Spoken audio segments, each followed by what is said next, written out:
this in, straight through the Danes. Sudirman Katon's brilliant performance. It was an experienced and very clever second game. Brilliant from Go and Izzadin. Cross smash winner, look at the celebration. Brilliant from Li Shifeng. Hello everyone and welcome to Badminton Weekly with me, Jasmine Lim. Now the Yonex US Open has brought down the curtains to the 2-week stint we had in North America, but before it did, the 7 Super 300 event dished out plenty of thrills and spills for us to enjoy. So let's recap and discuss the biggest headlines coming out of Council Bluffs, Iowa. And to accompany us through it all today, I'm delighted to welcome back Scotland's #1, Kirsty Gilmour. Thanks so much, Kirsty, for joining us today. Thanks for having me, Jasmine. Hi. Let's start with the most anticipated fixture on the final day, the showdown for the men's singles title. We saw Thailand's #1 Kunlavut Vittitsan and All England's champion Li Shifeng battle it out. But it was so good to see Vittitsan back deep in tournaments, isn't it? Especially after he didn't seem his best in Canada coming back from his shoulder injury. Yeah, kind of an odd first round exit from Canada, but perhaps after the shoulder injury, just a little 1 week to get back up to tournament speeds. We all know how physical men's singles is, so maybe it was just a little round to get him settled in. Okay, he didn't seal it off, but there's another chance with the US Open the next week, and yep, he's back on form. He's found that he's back to getting to finals. So yeah, maybe it was just a week to get back into the rhythm of it, and he's found some form again. It was China's Li Shifeng, though, that came out the better of the two to win his second title of the year. How much of a boost do you think defeating Lakshya Sen the way he did in the semis gave him? Yeah, I think Lakshya is always a difficult opponent. He really covers the court well and he's so consistent. But I think coming through a battle like that for Li Shifeng, I think it will give him some real confidence. I know myself that even if I have a 3-set match, and it's maybe physically drained me a little bit, it's given me some kind of confidence inside that even if the final gets tight and sticky, that I've come through something like that and I've got that in the bank. So even though it was a 3-set match against Lakshya in the semi, maybe that did give him some confidence and maybe a little ability to relax in the final and really show his form. I think Li Shifeng just comes with a real strength, a real consistency to him, but also just with that real explosive nature. You have the players that can cover the court well. You have the players that have good skills, but Li Shifeng's kind of got it all. I think it really sets him apart and sneaks in those few points that really seals off these final games for him. It was also a China versus Thailand affair in the women's singles final when Gao Fengjie took on Sudirman Katatong. Firstly, were you surprised it was Katatong representing Thailand in the final and not the better seeded Ratchanok Intanon?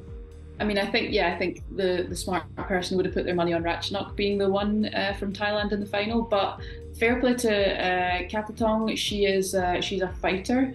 I have personal experience of this, so yeah, she's had a very good week, and I'm honestly super happy to see her in the final. Supanida's strongest asset is that she never gives up, and it's a real nightmare to play against, to be honest. Also, it's her front court skills that she really dominates. So I noticed from the final she was really trying to shut down the mid-court forward section of the court. But saying that, she was also quite solid in her overhead attack, but I wouldn't say that's where her strength lies. I would say trying to be fast-paced in the mid-court and forward to really stress Gao Fengjie and Kristoffersen in the semi-final. It was really key for her to get through those matches, and she did it really successfully, winning them both in 2 sets. You've played against Katatong a couple of times this year. What do you think is her greatest strength? And considering the fact that her path to the final was comparatively easier compared to Gao's, did that help her win that title? I do. I think her having a slightly easier route on paper to the final definitely stood her in good stead. These days and these back-to-back matches really add up. To go your maximum, to go all in physically, and even emotionally, you put like your all into these games, so it's like the big emotional like highs. If you're winning, their highs. If you're losing, their lows. But to go all in for 5 days in a row when she's not that experienced in doing that, just to the nature of the big tournaments, she's typically been like maybe a second round, a quarter finalist. So to go back to back 5 days, it really adds up. So I'm happy that she's managed to do that. รู้สึกตื่นเต้นแล้วก็ดีใจมากๆค่ะที่เราสามารถคว้าแชมป์ได้ในวันนี้ค่ะเพราะว่าเป็นรายการแรกของตัวเองด้วยค่ะก็เหมือนก็เป็นความหมายที่ดีค่ะเหมือนเป็นก้าวบันไดที่จะทำให้เราขึ้นไปในอีกระดับหนึ่งได้ค่ะแล้วก็เป็นคะแนนสะสมที่ดีสำหรับเราที่จะไปโอลิมปิก2020ก็รายการนี้ได้แชมป์ก็ถือว่าเราได้ความมั่นใจมากขึ้นค่ะก็รายการต่อๆไปเราก็จะทำให้เต็มที่ที่สุดค่ะกลับไปแก้ไขข้อบกพร่องที่ในวันนี้ยังมีให้เห็นอยู่ค่ะ Shifting our attention to the men's doubles category, we saw Malaysia's Goldsifei and Nur Izzuddin reunited after parting ways in January, making it all the way to the final on their return and then winning it in straight games against Chinese Taipei's Li Fangzhi and Li Fangzhen. That clearly demonstrated the significance of their break, didn't it? Yeah, I think with Izzuddin and Go, people maybe thought there was a slight stutter with them withdrawing from Denmark Open earlier in the year, but they've shown that they've just put it together, and I think this is the really nice thing about doubles. I don't have experience in this area myself, but in doubles, you can go away, progress with different partners and come back together, and there can be that real nice freshness to the partnership. The chemistry's clearly still there. I think what we've seen with Go and Izzuddin is in the semi especially, but also in the final, was their ability to find the correct pace for them and maintain that the whole match, but also work with the ebbs and flows of the game. So I think their ability to come in hard and set that high pace, but also spread it down the sides and really find those gaps, I think that would have been extremely important against the Chinese in the semi-final. And also they would have used that into the final as well against the Taipei pair. We're really happy that we could play our best and what we trained in Malaysia. So today we are champion and tomorrow we are nothing, and we will start from zero. We'll focus on our next tournament game. Yeah. The chemistry is still there. There's still a lot of things we need to improve between the partnership.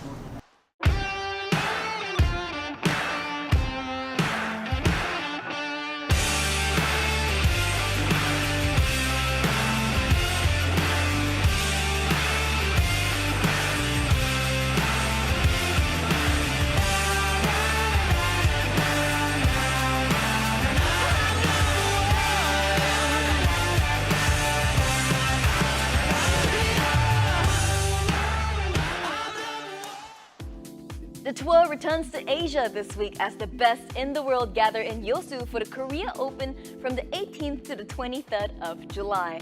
And all eyes will be on Malaysia's Lee Zixia as he makes his return after a month or so of hiatus from badminton. This time round, he is back with a new coach too, Wong Tat Meng. What can we expect from Lee right now, and what do you think of this new partnership? I think this partnership's very interesting for the badminton community in general, for the badminton community in Malaysia, but also for me personally.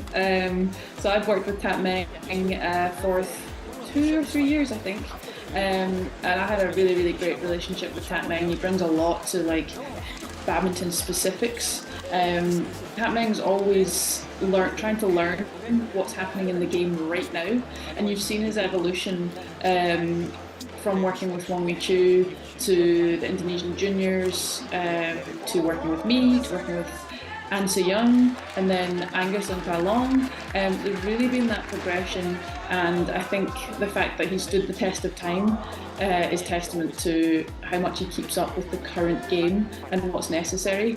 And I think that's something that Lizzie Jazz maybe struggled with recently, to kind of to keep up to speed with men's singles currently. He's an incredible player, but we have seen a little dip in rankings and performance perhaps. So I'm hoping Tat Meng can bring a little spark to his game, and we can really get that consistency back from him. Lee's opening match is against Angus Ng, who coincidentally is Tat Meng's former player.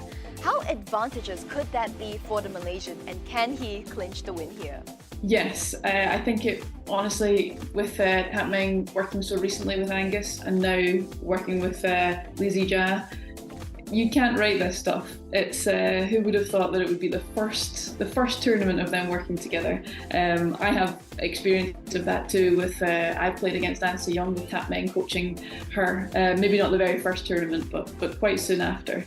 So I definitely know how Angus will be feeling about it. But that's just the nature of coaches working country to country, and it's the nature of coaches and players going all in that trust with each other. So it'll definitely be interesting, and maybe it'll be a little spark that Lee Zijia needs to get to try and even the head-to-head balance, because I think it's sitting at 1 to Lee Zijia, 3 to Angus and Kalong currently. So he'll be hoping to claw one back on that. Lee's return aside, it comes as no surprise that there is a strong Korean presence across most disciplines. An Se Young, of course, is one of the local stars hoping to lift the title in her own backyard. She mentioned needing a break after the Indonesia Open, and she did get a month or so of rest. Do you think that there is a good chance of her successfully defending her title here? Yeah, I think this will be a big one for An Se Young. I'm not surprised she needs a break after the year that she's had, and it's nice to know that even the top players aren't robots and they are in fact human beings and they also need breaks. Makes me feel a lot better. So yeah, I think she's had a good little break, like we say, and I think that she has a good few first rounds. They shouldn't be too much trouble on her current form. She'll come into some tough areas against Gregoria if she managed to get to the quarterfinal, and then of course we would see her playing against Chen Yufei in the semi-final if they were both to get that far, and that's where An Se Young thrives. So I think she'll be kind of energy conservation until she can get to that stage, and if her current form of this year is anything to go by, then we should definitely expect that. Korea also has a strong field of pairs in the women's doubles category. Do you think that this is the strongest they've been in recent times? And which duo would you say is the top pair to maybe take home the title? Yeah, I think with this era of Korean ladies doubles, we're seeing that really nice mix of just absolute solid defence, but also really hard-hitting attack. All the pairs seem to have that really good combination. I'd say what sets Baek and Lee apart is just their creativity and their real energy that they bring to the court. They're a really, really exciting pair to watch. Whereas I'd say Kim and Kong just have that kind of more of like a brick wall effect to them. Maybe a bit less creative, but so difficult to win points. And just when you're up against that, pairs just kind of think, what am I supposed to do here? Finally, the mixed doubles category will see all of the top 10 pairs in contention, and that's going to definitely provide some tight battles throughout the week. But who do you have your eye on here, and who do you want to see go far this week? I think a really interesting pair to watch for Korea Open will be Watanabe and Higashino. Of course, Watanabe had that calf injury in All England, and they have bounced back pretty well with finals in Singapore and Indonesia. But then kind of bit of a strange blip in Canada with a first round exit to Taipei pair, Lee and Xu. Maybe the first round exit from Canada Open has lit a little fire, and maybe they want to really rectify that. So if they can find that quality back, I think they've got a chance. And with that, we have come to the end of this week's episode. Thank you so much, Kirsty, for taking the time to join us today. Thanks, Jasmine. Thanks for having me. And for all of you at home, don't forget to mark your calendars for the Korea Open taking place from July 18th all the way through to July 23rd. And if you're on the go, don't worry, because we've got you covered. You can catch the latest news, match updates, and statistics through the BWF app Badminton for you. And finally, you guys know the drill. Leave your comments, thoughts, and questions on our Facebook and YouTube pages. Take care, everyone, and I'll see you next week.